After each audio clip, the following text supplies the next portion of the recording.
Now, same as ever, the y-intercept is when I set x equal to 0, and the x-intercept is when I set y equal to 0. And then the other things I have to do are factorize and use the null factor law.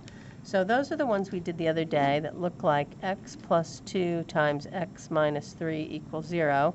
And I set each one equal to 0 separately. So x equals negative 2. So x equals 3. Okay? The other thing we need to know about is that I'm going to connect these points to make a sketch. And when a is bigger than 0, so positive, then this cubic looks like that. And when a, sorry, I'm in class now, and when a is less than 0 or negative, then it's going to look like that. So this one, when it's positive, starts uphill first, and this one, when it's negative, starts downhill first. All right, so the first one we're going to sketch is here. Okay, so I'm going to set this equal to 0, which means I have to set each one of these separately equal to 0, which is the null factor law.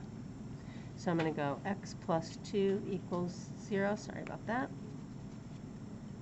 or x equals negative 2 if I solve both sides, x minus 1 equals 0, x equals 1, x minus 3 equals 0, x equals 3.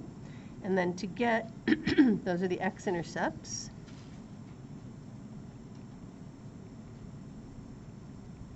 Setting y equal to 0. And to get the y-intercept, I'm at x equals 0.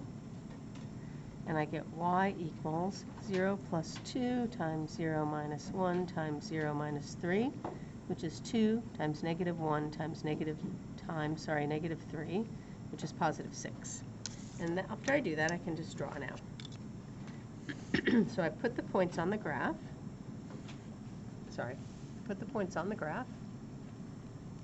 I go 1, 3, negative 2, and y-intercept of 6. I don't care if it's exactly to scale, wherever you put it's fine. Now I know that since the number in front of here is positive, there's no negative in front of there, that this thing looks like that. It starts from the bottom and goes up. So I'm going to go up and down and up. Don't worry about how high you go, but it looks kind of like a little roller coaster. All right. Now this one, for the x int, I set each part equal to 0, so I get negative x equals 0, x plus 3 equals 0, or x minus 2 equals 0, and that gives me x is 0, and x is negative 3, and x is 2. And then for the y int, I set x equal to 0. So I get 0 times 3 times negative 2, which is just 0. Okay, so I'm going to put my points on.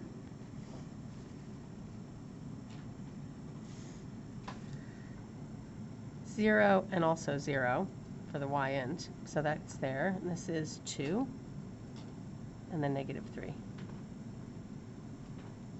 And I know there's a negative out the front here, and so it's going to look like that one, starting up and moving down. So I'm going to go down, up, down. Perfect. Don't worry about how high these are, as long as it goes through the points. All right. This one has to be factorized, and this is just like our homework last night where you had to guess something. So in class, we guessed 1, and it worked, so I'll guess it again.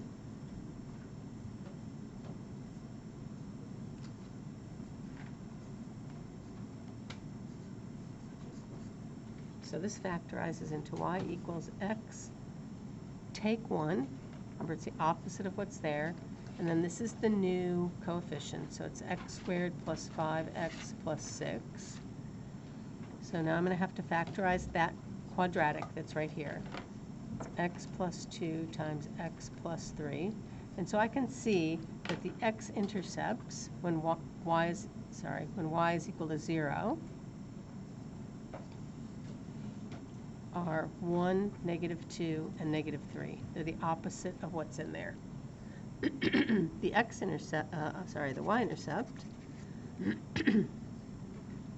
is when x is at 0.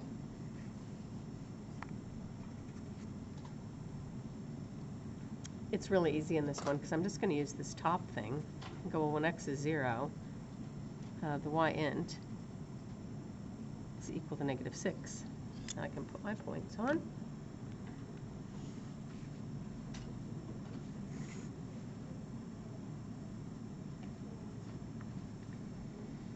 Okay, the y-intercept is -6. And the x-intercepts are 1, -2, and -3. And this is positive out the front, so I know it's coming up and going down and coming back up. And that's what it looks like. Perfect. All right, now we did this where we looked at the graph and we found the x-intercepts first. So I could see it right here at -2 and at 1 and at 1, 2, 3. And I could see the y-intercept down here at -6. So I went y equals, and it's coming down to start, so I'm going to put a negative out there. X plus 2 times x minus 1 times x minus 3. And I'll just test myself here to see that this works. 2 times -1 times -3, that is +6, and then I made it -6, so that's all good. And those are your problems.